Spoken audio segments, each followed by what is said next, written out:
And now, broadcasting live from Las Vegas, the Snake Sports Talk Show with Jake Silva starts now. Oh, here we go. Back at it again this week. And I got some motivation today. All thanks to our good friends just across from us in Los Angeles here. This is the Snake Sports Talk Show. Wherever and however you may be watching and listening, thanks for making us part of your day. Look, I came in prepared to be talking about a certain topic until something just broke the internet once again. And it's crazy. I cannot believe what is happening right now in the NFL. And so we got to talk about it, get into it, but glad to have you all in here today. So for everybody who has checked IG, Twitter, and every social media platform known to man, it is true. It is confirmed. Myles Garrett is going from Cleveland to Los Angeles. So the LA Rams, who are known to do California business, and California does business very, very well. And so they go and acquire Myles Garrett from the Cleveland Browns, and the exchange of this was a first rounder, a second rounder, and a third rounder. And Jared Verse. See, this is how excited I am. It's already kind of got me a little bit off my game, but that's because it's just what Los Angeles does. So first and foremost, okay, I know what everybody's going to say. California just takes everything, but I'm trying to kind of leave politics, taxes, everything else aside. Okay, I have now officially crowned Los Angeles as the internet breakers. Why? Because remember where we were when the Dodgers signed Shohei Ohtani? The entire internet broke away. Okay, because we all knew he wasn't going to stay with the Angels for very long, and goes over the bridge in Orange County and goes to the Dodgers, and the Dodgers pay him a fortune. And they win 2 World Series titles on top of that. Maybe potentially a third, depending on how the year goes. Then, out of nowhere, on a Saturday night, Luka Doncic gets traded from Dallas to the Lakers. And the Lakers broke the internet. And so now you've got your future star in Luka Doncic, who could potentially end up getting more players to come and play for the Lakers. And now this. Stafford's not retiring. They go and use Ty Simpson as the first round pick. And then they go get Myles Garrett. Los Angeles is crowned internet breakers forever. Because this is just what they do.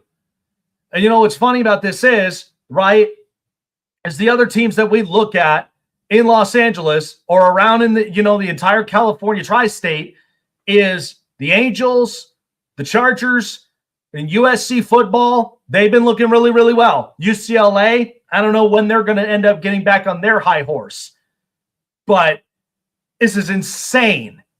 So now they get a defensive player of the year and an MVP in the same roster. You know what's crazy about it? I was thinking about it too. Matthew Stafford and Clayton Kershaw both have something in common. They both play with a team in Los Angeles now. Both of them have had this team built for many years of succession. And then on top of it, Shohei Ohtani, Myles Garrett, like they're getting stars left and right. And this is just what Los Angeles is all about. Okay, I'm going to be brutally honest. The East Coast and the Midwest are not what they used to be. Like the money market has changed. It's influxed. It's changed up so much now that all of your stars that you loved watching are coming to Los Angeles. Every single one of them. In fact, remember when Albert Pujols left the Cardinals after winning 2 World Series titles, doing them at least a really good job, comes to California, yet plays with the Angels, comes up to Anaheim. And then Shohei Ohtani only just jumps the bridge from Anaheim to the Dodgers. So the Los Angeles, no matter what you all think, okay, they do business really well. I don't agree with their political stances. I don't agree with how much that they just continuously tax, and then not to mention all the rest of the other stuff that I can go into an entire deep hole like of everything California does. But the one thing that I respect so much is their business. That's all they do. They don't care about some of these draft picks, okay? Like Ty Simpson, does it make sense why they took a quarterback this year now? Like, they now have a quarterback that they don't even have to go into next year to going and getting one. Who knows where you're going to be placed?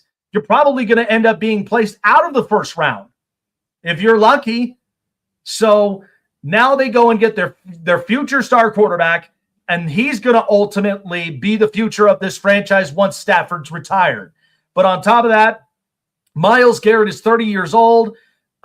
They trade away Jared Verse, and he's 25. And listen, you are going to get a lot of really good things with Jared Verse. Okay? Cleveland will know that, and I'll get to them in a second. But this is huge. And now the Rams, their Super Bowl odds have jumped all the way up. And by the way, the Super Bowl is in Los Angeles. So this is not coincidence. Okay, guys? I don't believe in coincidences anymore. I think things happen for a reason. And this is LA's reason to go all in. And if you think about it, they've gotten rid of 2 first rounds, a second round, 2 thirds, and a 5th and a 6th. This is with both Myles Garrett and with Trent McDuffie all in the same offseason. The same one. So the Rams are serious. I'm telling you, like, the internet just broke. I don't even know exactly what to say after this. So the Rams are going all in. So that now leads to Cleveland. Yes, good old poor Cleveland. I'm sorry, fans. Like, Cleveland's market is just not what it used to be. And then at the same time, many teams out of Ohio, okay, like the good thing you have Ohio State, who's winning national championships. And I mean, the Guardians are playing good baseball, but it's not looking like it thus far. The Cavs get swept by the Knicks, and now you're the Cleveland Browns, and you just lost Myles Garrett. This is tough. It is a tough day for everybody in Ohio, outside of Cincinnati, because you still got Joe Burrow, and you still got all these players. So, to me, Cleveland, they get a first, a second, and a third. Okay, and I can't even believe that they literally got that deal. I thought they would have gotten 2 first rounds, but they get a player who was a first-round pick in Jared Verse, and then at this point, they get a first round, second round, and a third. So Cleveland honestly should have made a trade last year. There were many teams that should have made trades last year. The Browns, the Steelers, many teams should have. And so Cleveland now has this in return. And now what does the future behold now for the Browns? Well, I love Mason Graham. I love Denzel Ward. I don't know as far as the quarterback position with Deshaun Watson and with Shedeur Sanders. Like, that's going to be left questionable. And so it is remarkable to kind of see just the shape of an organization just look like this. And here's the bottom line. Cleveland did go to a playoff. And they were, if it wasn't for the drive for Kansas City, they could have beaten them and went to the AFC Championship. And Cleveland would have been up and like they would have been off their rockers if they made it to the AFC Championship that year with Baker Mayfield. But guess what? Baker Mayfield, they move on from him. They moved on from OBJ. I mean, truthfully, I don't even think they should have acquired him because I don't think it was necessary because they got Jarvis Landry. But then you had David Njoku, you had Nick Chubb, and now the entire team is completely different. They've changed their identity. So what does this mean now? Like Todd Monken, who's now the new head coach in the building, didn't even get a chance to talk with Myles Garrett. So I think a lot of this was just more spoken internally than it actually getting to the head coach and then having to ask questions afterward. So I think this was more of something that was in the making, in the works, and now it's officially happened. But here's the other thing. It's not the Philadelphia Eagles. because we know Howie Roseman loves to do deals. It's Les Snead and the Rams. Like, the Rams know how to get aggressive. They don't necessarily, they're not desperate for picks. They really are not. Okay? Because ultimately, if they're going to shape their future, you got to look for the most impactful players that you can. And Sean McVay is a hell of a coach. Cleveland right now, this is a new identity for them. But you do have Quinshon Judkins. You've got Dylan Sampson. You've got, you've got a future here. And you've got Harold Fannin. So I think Cleveland will do okay. They'll be fine. I don't expect them to where they will pretty much make a humongous impact, because after this, I mean, this is a shocker in itself. But I think the time was coming. Myles Garrett's not getting any younger. And at the same time, like, you're going to go to somewhere where you want to be a competitive team. He voiced that. Remember when he ended up making that comment and then they gave him the bag because they wanted to shut it down? And now they can't. Andrew Berry ended up making the deal. He now goes to LA. I mean, truthfully, I don't see Andrew Berry getting fired after this, because I think at the end of the day, you made a lot of deals. You had a lot of different draft picks. Carson Schwessinger is a really good, underrated player. Mason Graham. And I think listen, Spencer Fanu is really nice. They need a new O-lineman. So it's a new identity for Cleveland. They're trying to get rid of a lot of these players of the old, and honestly, it's going to save them up much more money because they're not going to compete with an LA market. Like, not a lot of teams in the East Coast or even in the Midwest can compete with an LA market. Let's just be real here. I mean, that's just the reality of it. I mean, you watch baseball, they're trying to come up with a salary floor and a cap, like, and an actual ceiling.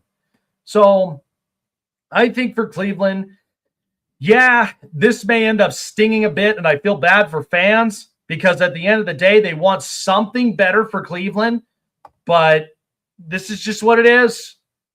And the entire internet broke.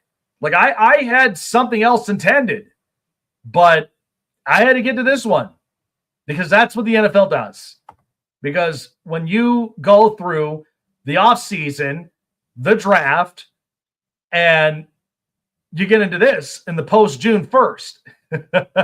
So, yeah. This is a heck of a day. We're only just getting started up from here. This is crazy. So, glad everybody could be in. I know all of, our viewerships, they're all tuning in. They're losing their minds. I mean, this is just what the NFL does. It's a business at the end of the day, whether you like it or you don't. It's just business. And Los Angeles knows exactly how to do business well. All right. We're just getting warmed up here up and onto the show, but we got a lot to really talk about. We'll talk a little bit more about this trade and how this is going to impact many other future trades that could be along on the horizon. But, yeah, there's a lot of moves. I couldn't even believe it myself. All righty, folks. Well, first and foremost, yeah, this is insane. The trade is crazy. I can't even get into any of our sponsorships up from here. But listen, so first and foremost, we're in the month of June, and there's many stories to be told. Okay, even with Mental Health Awareness Month. But the other thing is that there are many stories that are meant to be shared and many stories that are meant to be told. That's where a company named True Victory came up with this is all a part of their goal. And at the same time, this is their motto, is that a story is to be told and showing what True Victory is really truthfully all about. Overcoming the odds, overcoming many different adversities and challenges, how you do it. And this aligns with everyone. Also is military friendly as well business. They love their military. They love supporting a lot of our veterans. We have already celebrated Memorial Day not too long ago. Hope everybody had a great weekend. In True Victory, every apparel from hats, shirts, and more all have a story to be told beyond. Whether you served in the military in all of our military branches, whether you're an athlete who goes through all the challenges, or even just a regular individual like myself, who are looking for our new goals, looking for new challenges. True Victory is there for you. Check it out. Link in the description as well. But you're going to online to truevictory.com. Shop, and of course, you'd be giving back too, as most of the percentages go to our nation's military and also to many of our athletic programs that help a lot of our projects for a lot of young athletes in need that are obviously wanting to make something. It's what all the proceeds go to. Check it out for yourself and check out their story at truevictory.com. Want to find your seat for the event of your choice but can't get one that fits your desire or your budget? Well, my friends, SeatGeek has you covered. SeatGeek is the official sponsor of the Snake Sports Talk Show. With a list of over hundreds of events to choose from, SeatGeek will assure you that you won't miss your seat with the amazing view of your choice at the most affordable price. Whether it's looking for your best seat in the house of your favorite sports team, finding live concerts to get you closer to your favorite artist, or enjoying your spot at your favorite live shows, comedies, and more, SeatGeek has it all just for you. Go online to SeatGeek.com or download the app on your mobile device through Google Play and the App Store. And as a special offer before checkout, use promo code SNAKESPORTS and save yourself $20 off of your purchase of your first ticket, and experience why SeatGeek is the most trusted ticketing app for your next event. Remember, that's SeatGeek.com, and download the app on your phone with promo code SNAKESPORTS for $20 off and find your seat with SeatGeek.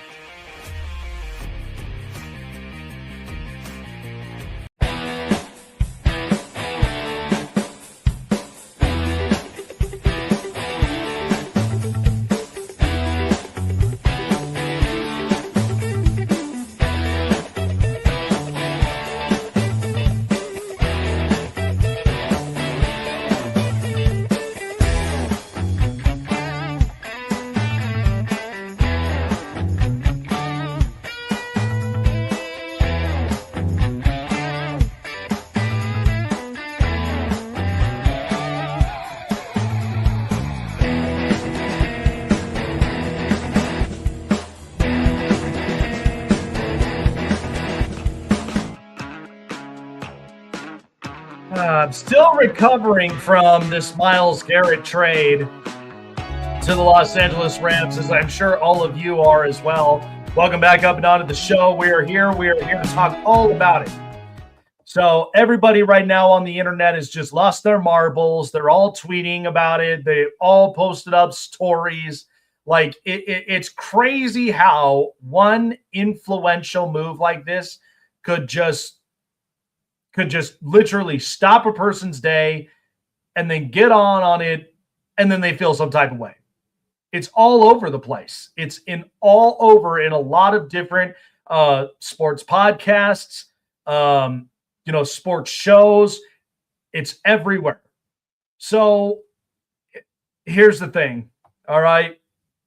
It's the post June 1st, potential cut, potential trade day, because a lot of these post June 1st contracts, we all know, can have influence as far as, cap space availability, dead cap hits, and cap casualties. So Myles Garrett goes to the Rams. Now, what that leaves up left is A.J. Brown, potentially Brandon Ayuk, and maybe other names along the way. But after just seeing this, there's been reports that apparently the Patriots are still looking to try to finalize the A.J. Brown deal, regardless of the whole Mike Vrabel and Diana Rossini deal. Okay, so to me, I think it's crazy, right? Because LA just does really good business. And for the Philadelphia Eagles and with Howie Roseman, with the A.J. Brown situation, it's going to be really interesting. I mean, truthfully, the Eagles, there was just so much heat that was in Philadelphia as it is, because, I mean, A.J. Brown is a heck of a player, but you look at the Jalen Hurts, the Nick Sirianni situations, even the Kevin Patullo, and even the offensive line coach. There was so much noise that was happening all around in Philadelphia that it was just way too difficult to even just maintain focus. And so now with just the cap situation with A.J. Brown, because it is a hefty and steep cap hit, now they got to figure out exactly how to move it. So the Patriots, we've been saying, are potential suitors for A.J. Brown, and I think it was clear. Now they still are working up and onto a deal. It's not finalized yet, but it could happen. It could truthfully happen in probably the next couple of hours. Now, again, I think after this trade and what they got back up and into return really vastly changes a market. It changes a market drastically. How much of it, we'll find out in the end. But I think it's going to be, I think that hopefully the details, it's favorable, but you go from one player going to the LA Rams and they're automatic Super Bowl favorites. Like, it's not changing at all. And so with A.J. Brown, do the Philadelphia Eagles get a first-round pick? I mean, you decide. And I think it clearly he's worth a first-round pick in many teams' eyes. And for others, it might be a little bit difficult. But I truthfully think this is just fascinating with just how post-June 1st, when we didn't have so much talking about the NFL, and then not to mention OTAs and camps just ended up happening right now.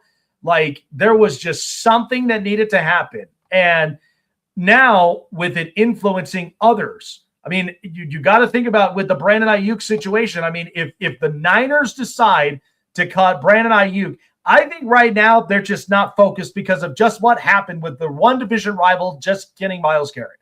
I think they're completely befuddled. And honestly, Kyle Shanahan and John Lynch are literally in the basement crying. That's just what's happening. Look, luckily the Seahawks won a Super Bowl last year, okay? Like, they're grateful for that. But for the long-term run, not looking great. Not looking great. But again, there's so much time that could possibly be happening, at least with what we're getting today, and then what we may be getting in the next couple of days. So really, really interesting. But with June 1st already happening, it's only going to continue to get better from here.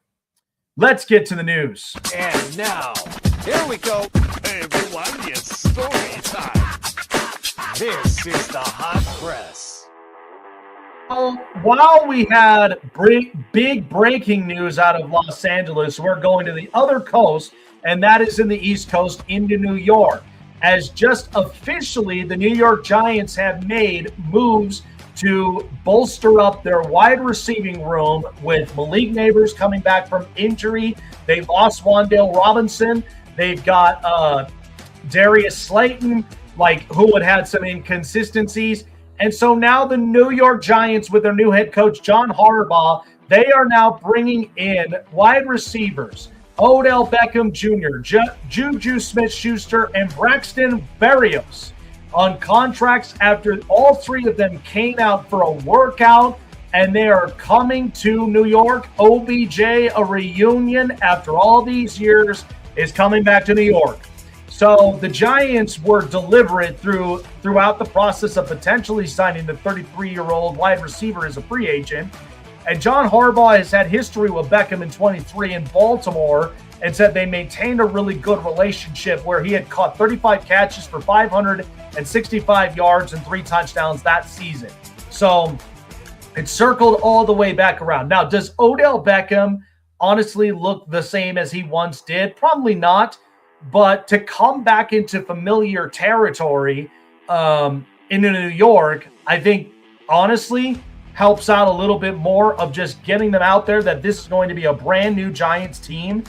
And so also adding in Braxton Berrios, who I think is solid, and then also Juju Smith-Schuster, who really does help out, especially as just a small route concept receiver. And Braxton Berrios, you can unload the home run ball. So the Giants, and with Matt Nagy as the offensive coordinator now, this is going to look completely different.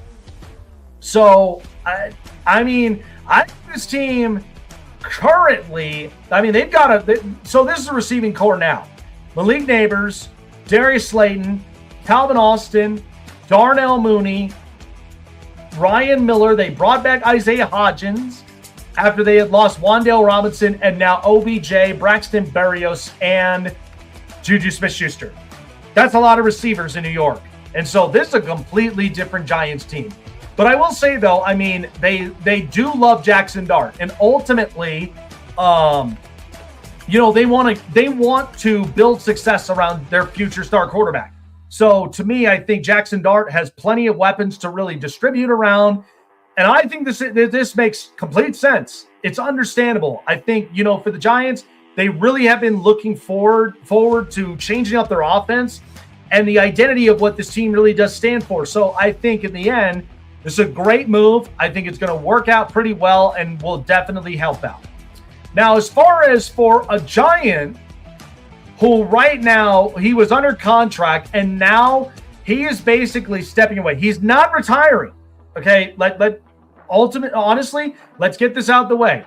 Everybody keeps thinking it's a retirement deal, but quarterback Russell Wilson has officially finalized a deal to where he will be joining CBS Sports as an analyst, putting his football career on hold. He is not retiring. So I think this is more of just taking a step back, kind of like what Mike Tomlin's doing as well, where he's taking a step back from coaching this year and then seeing what will happen in the next couple of months.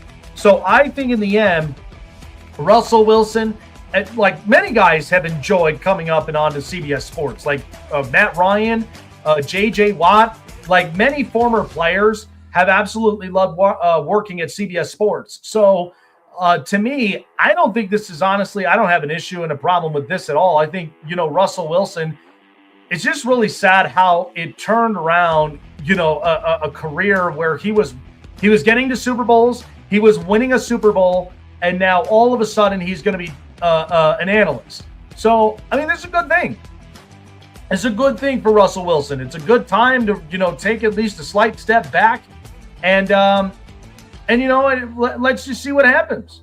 So I think to me, I think it'll work very well as an analyst. He's obviously got the look. He's got the look. I think he's also a pretty even-keeled person. I mean, outside of just everybody that we've heard from on and off the field. But I think if you're going to take a job like this, I mean, Sierra would be happy because she's constantly getting money brought in with her modeling career. And then not to mention with Russell Wilson, what he's done in the sport and now to be an analyst of the sport. I mean, money's just going to be raining in. So good for Russell Wilson taking up and under this job as he will be a member of CBS Sports. All right, that was the news. And now, here we go. Everyone, it's story time. This is the hot press. So I know, the NFL story trumped the stories I was about to talk about earlier before I even came up and onto the show. Okay. Because that's just how the NFL works. Roger Goodell and everybody all up and into that building of the committee all know, the NFL just trumps a lot of things. I mean, the markets trump it. The scheduling, the drafts, the free agencies. I mean, they all just trump over all the other sports. So that's why when the Myles Garrett thing happened, I couldn't even talk about basketball. I couldn't even talk about hockey because we got the Stanley Cup final and the NBA finals. So now I at least got a little bit of breathing room. Let's just start with the one final, okay? So the NBA finals, Spurs and the Knicks, okay? So obviously, Los Angeles is becoming king with their business, but New York at least has the Knicks. So the Knicks are in the final now for the first time in years. And you're facing against the San Antonio Spurs and Victor Wembanyama. So I watched Game 7 a couple days ago, and I got to say, that was a fun Game 7 between the Thunder and the Spurs because it was physical. There was definitely hand checks. But I'm going to be completely honest with you. There is nobody that I would know in the world that is stopping Victor Wembanyama. Not anybody. And so when I look at this matchup between the two of them, And I'm going to be doing a fun segment later on for both these finals between the Stanley Cup and the NBA finals is this or that. I do it all the time. Okay. So, and I'll be posting them up and on our social medias too about my picks of who I think is better than the other that I would take in these matchups. But it's clear Victor Wembanyama is clearly the better player. Now, I love Jalen Brunson. Okay, he's done a lot for this Knicks team. He's very much contributed highly. But if you're looking at toe-to-toe size matchup, it's Victor Wembanyama. There's no question about it. Okay, like defensively, the length. Not to mention, when did Victor Wembanyama start figuring out about threes? You know how many times he was draining threes in that series against OKC? I mean, he's just a remarkable player, and he's got a really good cast. Stephon Castle, Dylan Harper, De'Aaron Fox. Like, this is a really good Spurs team, and I'm not surprised because this is also a new coaching regime. This Spurs identity has always stayed for them for a long time since Greg Popovich, being defensive, get rebounds, second chances, and then control the clock. That's all that the Spurs do. Now, for the Knicks got attitude. Jalen Brunson is a talented player, but here's the other thing that's also going to be important for the Knicks. You've got plenty of time of rest, okay? Plenty of time. You've got to be healthy. First of all, you also, Karl Anthony Towns, you need to be an impactful player in this series because Victor Wembanyama is smashing through everybody. Did you watch him against Chet Holmgren? Chet Holmgren was flat-footed at the end of the day. Like, he just fell on flat. And so I think this is going to be a great series, truthfully, because New York's excited for this. San Antonio, you already know how they feel when they go to the finals because first time since Tim Duncan, Manu Ginobili, and Tony Parker, and even for Kawhi Leonard. Remember? Like that was a great team. Defensive, got buckets. They knew what they were doing. So, kind of shifting up and onto this. So talking about the Stanley Cup final, okay, is before we go up and into break. But I love this matchup between the Vegas Golden Knights and the Carolina Hurricanes. And I was talking about this, okay, that this was a do or die situation for the Carolina Hurricanes, and especially for more in particular Rod Brind'Amour. So fast forward 20 years later after 2006, because that was the last time the Hurricanes won a Stanley Cup. And at that time, Rod Brind'Amour was a player, a part of this roster.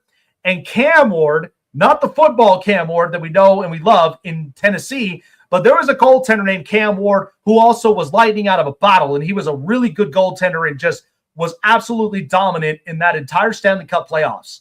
So Rod Brind'Amour comes back 20 years later, and good for him. I mean, they've been waiting for this. And Carolina for years, they've been kind of up and around this whole circle. It's almost as similar as to what had happened with the Colorado Avalanche, because if you think about it, they won in 2001 was the last time that they had won it. And then you fast forward about 20 years later, and then they win in 22, right? Because even Colorado had their fair share of going through rebuilds, of going through up and down seasons, and they traded away a bunch of really good players, tried to reload, and now here we are with Nathan McKinnon, Gabriel Landeskog, and them. Carolina, it's almost about the similar deal. But the only difference of it is Rod Brind'Amour has never turned away from this organization. Win as a player. Could he potentially win as a coach? I mean, it could happen. But they were absolutely dominant against Montreal. Because the Canadians, I love Martin St. Louis. I think he's a great coach. I think he's meant for this Canadians team. It's young. They got Cole Caulfield and Nick Suzuki as a dynamic duo. I do think Arbor Xhekaj, like he's a real good enforcer. I think he's finally kind of cleaned himself up a little bit. But this is also the last time that I think we may see Brendan Gallagher. So things are changing right now in Montreal. But the thing is that between them and the Vegas Golden Knights, this is going to be a fun, fantastic series. I think if you looked at the both of them toe-to-toe in their trajectories, they are just about as evenly matched with each other. They're very physical. They overcome a lot of different challenges. Both have great coaches. And the other thing is, too, they have impactful players. Logan Stankoven, Mitch Marner, Sebastian Aho, Mark Stone. There are so many really good players on both ends that I could see this becoming a 6 or 7 game series, no doubt. I don't see any sweeps. I don't see none of that. I think it's going to be a great series. So Knicks and the Spurs, Golden Knights and the Carolina Hurricanes. I'm going to have my this or that, who I would choose between both these series, and we're going to knock both of them out. So, yeah, like I said, the NFL forced me to change my topic plans. So, but it's crazy, but this is what we're here for.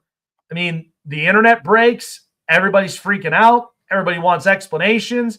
Everybody wants to know what it really is going on. So, yeah, why not? I don't see why not. I think it just makes more sense. So, yeah, I can see it. We're going to take a break here. When we come back, this or that, closest to the end of the show.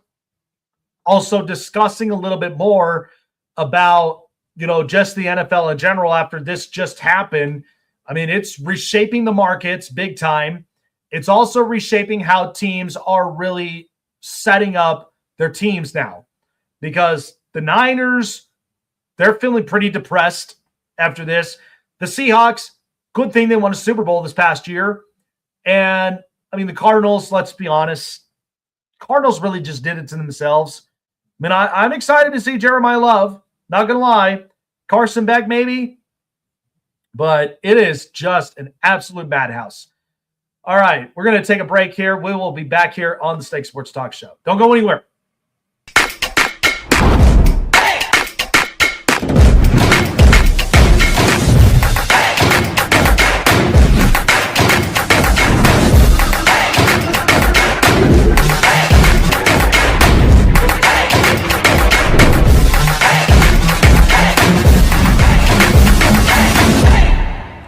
Looking for a show with the best takes and opinions? Want a show with the best coverage around the world of sports? Jam-packed with an all-star interview lineup? Then the best place to find it all, sports and entertainment, is right here. Join Jake Silva on the Snake Sports Talk Show, presented by SeatGeek and BetUS. Weeknights at 8 p.m. Eastern, 5 Pacific on Sports Wave Network.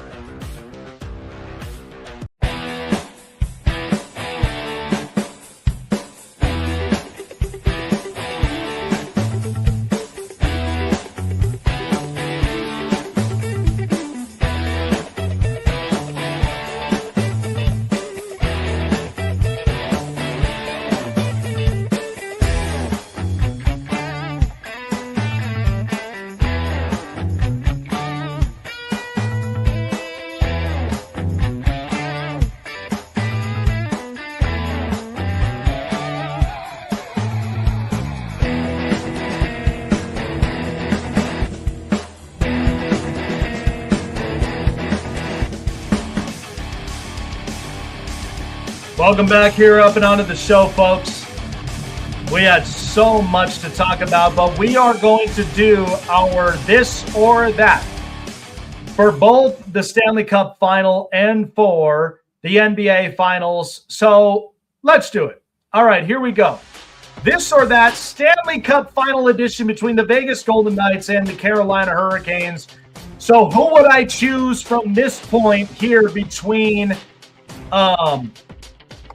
let me just check the rosters up here for you real quick, just so that way then I don't I don't kind of get this messed up. Sorry about that for for the audios, for our audiences here.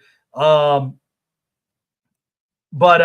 this is going to be a great series. I'm excited for it. Not only just being a Vegas native, but to me, I just look at how both these teams, truthfully, top to bottom, are just evenly matched. Like, you can't deny that this is going to be a crazy game. It's going to be a crazy series.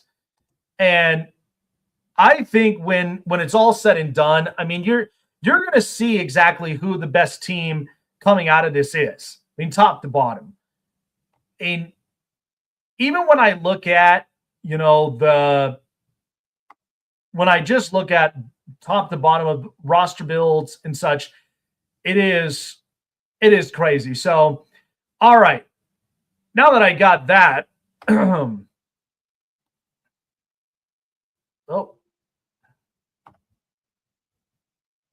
wonder why it's, hold on a second. Can't believe it gave me the whole entire screen.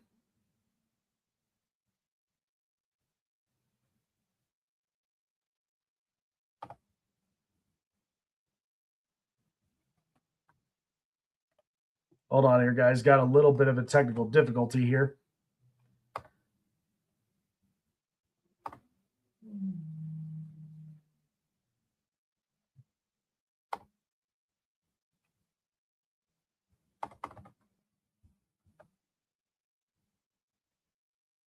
Just minimize real quick.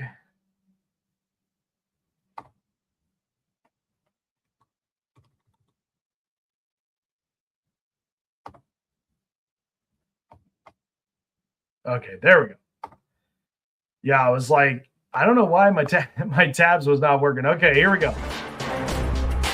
So let's go ahead and start this up and over again. Sorry about the technical difficulties up from there. That one was just odd. All right, here we go. So let's start with the captains, Mark Stone and Jordan Stahl. I do like both of them. I think they are very great leaders in their own ways. But if I had to choose between the two of them, I'm going to take Mark Stone. Since he came to the Vegas Golden Knights out of Ottawa at the time, has just been really, really good. And I think, in my opinion, when I look at somebody who can generate offense, it's no question that Mark Stone, even for as slow of a skater that he really is, that's not going to matter. I think, to me personally, he knows how to collide and knows exactly how to kind of cluster up and congest the front of the crease, and knows exactly how to get just the puck inside. And so, to me, Mark Stone, how he sets the tone, he's a fighter. I mean, he's had multiple back surgeries. A guy that just, he's slow to skate with, but at the same time, he's effective. So to me, I think Mark Stone clearly shows a lot of competency as a captain. So I'm going to take him up and on this one. Impactful players, as far as these two up from here, Jack Eichel and Sebastian Aho. This is tough because the two of them are so damn good. I would take Jack Eichel here over Sebastian Aho. Look, Sebastian is really talented. There's no doubt about that. Very, very talented. But I would take him because Jack Eichel is just a remarkable puck distributor. He's also somebody that when an opportunity comes his way, he's going to find a way to bury the puck inside the net. And he's been doing that in multiple different ways, different directions and different spots. So I think, to me, Jack Eichel is that impactful player. When you look at the both of them as centers who set the tone, it's clear as day. All right. Andrei Svechnikov and Mitch Marner.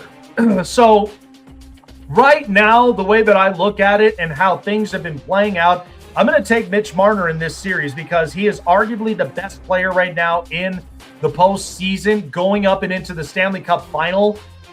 It was relatively clear. There's just no reason why that when I look at this, that you don't even tell me otherwise. I think Mitch Marner has been more meaningful to him to getting into the Stanley Cup final because of just all of the years he spent in Toronto, and it just wasn't working out. Whereas for Andrei Svechnikov, he is remarkable. But I do think he's very impactful for this. But I would definitely take Mitch Marner. He's been on fire. He's been a guy that I really have relied on and trusted in this series. So I'll take him. Okay, the specialist. So that's somebody that can basically come in, really make an impact on an offense or defense. So there's William Karlsson and there's Logan Stankoven. And I'll be honest with you, I'm taking Logan Stankoven here. I love William Karlsson, but Stankoven has had a really good postseason thus far. And 23 years old, the kid is phenomenal. And here's the thing. He was part of this trade in Dallas to ship him to Carolina after the Mikko Rantanen trade. And Dallas had him. And so now Logan Stankoven comes here into Carolina, and he really fit in well. So I love with what they've done with that. And for Stankoven, he's come up and he's been clutch in a couple of different situations. So I really do like, I really am liking with what I'm seeing from here. All right, so the defensemen's defensive games, to me, like, I know they've got Rasmus Andersson up and in Vegas, but if I had to choose with defensemen's, I'm definitely going Shane Ghostberry. I mean, to me, Shaner, 33 years old, the guy still got it. He still has it in himself to be an impactful defenseman, so I have no doubt about that. And look, that trade with Rasmus Andersson was not really as solid. That's why they had to push for them to be better and even getting into the situation of going into the final for Vegas. But that's just the truth and reality of it. So I really like what Shane Ghostberry has been doing thus far. Goaltenders, Carter Hart and Frederik Andersen. I'd say this is kind of close to being a wash, but I'm definitely taking Carter Hart here. Listen, the first couple games looked pretty rough, and it looked like he was kind of getting back into himself. Frederik Andersen's done fantastic as well with Carolina, but Carter Hart, this has been very meaningful for him. They really have, turned around his career, and even after with the whole allegations and such, he's proven it to himself. So I do think this is clearly a series in which Carter Hart, it's more meaningful, and I think to me, he's looked outstanding throughout this whole thing. And now finally the head coaches, Rod Brind'Amour or John Tortorella. If I'm looking at history-wise and just looking at how both these coaches have matched up, I'm taking John Tortorella. I know a lot of people say, well, Jake, recently he hasn't looked good with Philly. He hadn't looked good with Columbus. I get all that, but he has still won a Stanley Cup in Tampa. So Torts knows how to play in a big situation like this. And just by what it looks like, I mean, this is going to be a great series, period. But in the end of the day, John Tortorella is just strictly him. He's unapologetic. He will tell you exactly just how he feels. And so I truthfully didn't have a problem with it. Now, if I looked at long term, that might scare me a little bit, but I have no doubt about it. All right, so that was the Stanley Cup final. Now let's get to the NBA finals, okay? So the NBA finals here, so between the San Antonio Spurs and the New York Knicks. So as far as, let's start with the two superstars, Jalen Brunson and Victor Wembanyama. I clearly, from both trajectories, I'm taking Victor Wembanyama. I love Jalen Brunson, okay? Don't get it twisted. I love Jalen Brunson. But here's my thing about Victor Wembanyama. He's a number 1 overall pick. The size, the length, the strength, the defensive capability, you cannot recreate this. I mean, the guy is just clutch. He's dominant. And from what we've seen, he took down Chet Holmgren and the OKC Thunder. Like, this was the Spurs' opportunity to just let everything click, and it did.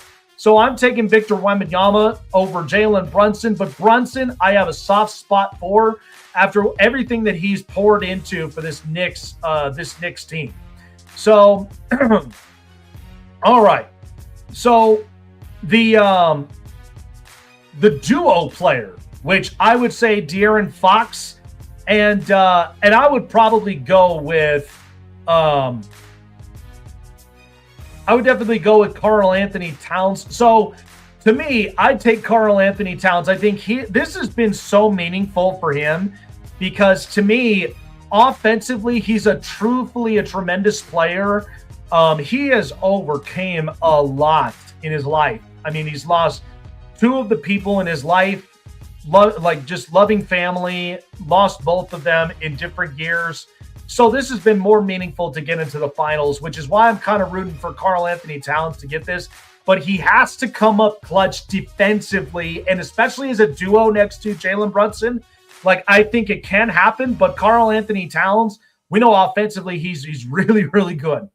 So this is kind of just more of the specialist, OG Anunoby, and I would also say Stephon Castle. I'm going to be honest with you. I'm taking Stephon Castle here.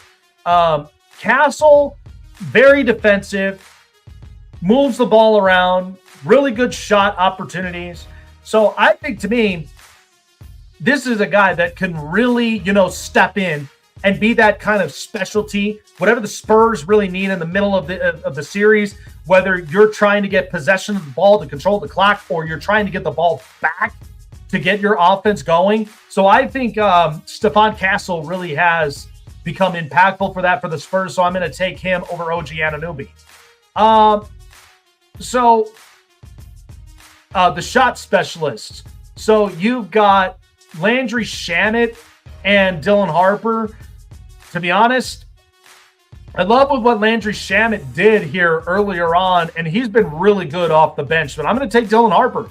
I watched a couple shots that he's made, and I know Landry Shamet had an amazing game-clinching situation where he came in and he was just that impactful. And so I think, to me, I think Dylan Harper, youngster, has really been coming up and into his own here. So I like with what the Spurs have done with just adding in the youngsters. They're very defensive, so I'm going to take him here. Unsung heroes, Mikal Bridges and Harrison Barnes. You know what's crazy is Harrison Barnes has been through this. He's been through this. He's gone to a finals, won an NBA title with Golden State. So I'm going to take Harrison Barnes here. I think he still has exactly what it takes defensively, offensively, to be that kind of impactful player. I love with what he's done. This Spurs identity has looked a lot different. Lots of really good, impactful veteran players. It's worked out perfectly. So I would take him. And then finally, the coaches, Mike Brown and Mitch Johnson. If you're going to talk to me about veteran coaches, I'm going to take Mike Brown over Mitch Johnson. Now, listen, this is no shade to Mitch Johnson at all. I think he's a great young coach. He's done a lot of great things with the Spurs. But if you had to think about long-term, like Mike Brown has been in the league for a long amount of time. The Knicks, and here's what's funny. He was fired twice from Cleveland.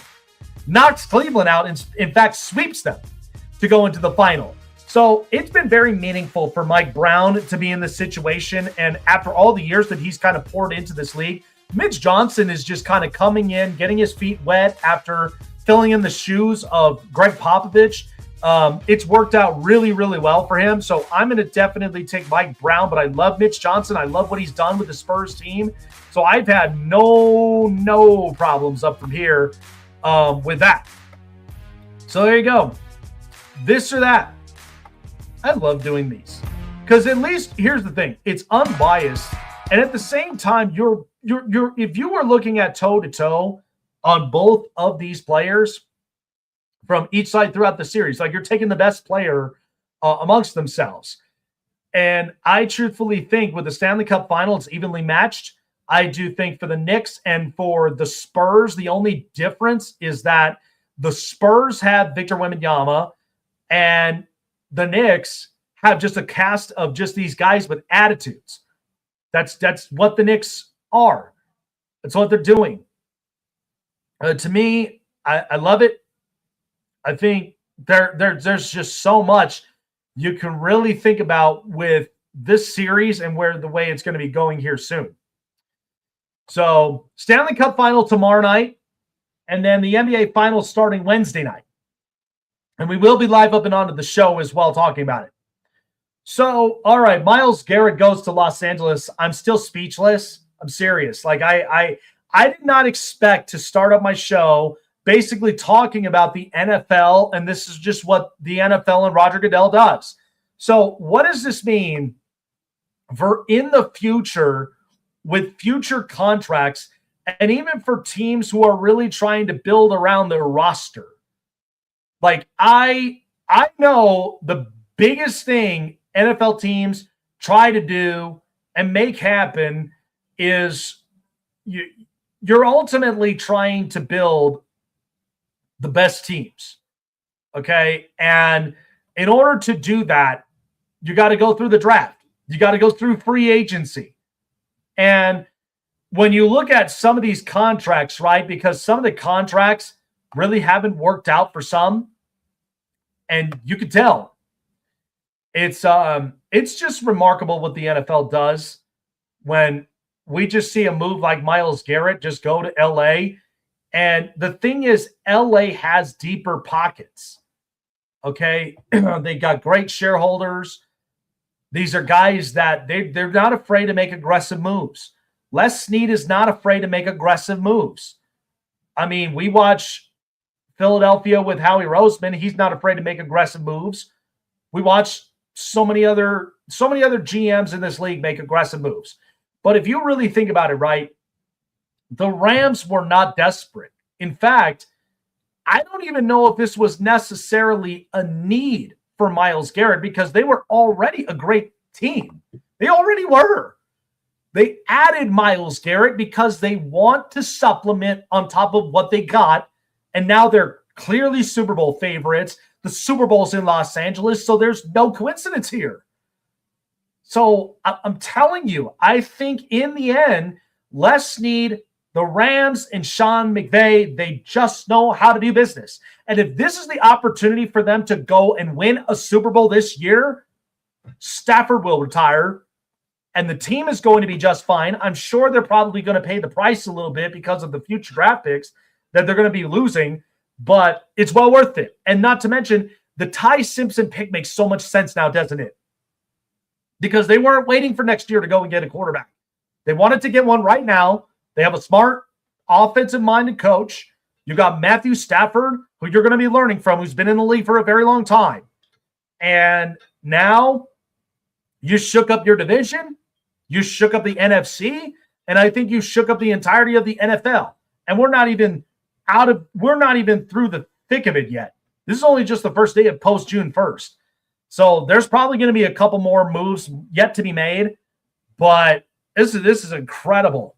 But it does change the markets. It does change different ideologies as far as what teams are going to try to do to build the rosters, because they just, take a page from the Rams.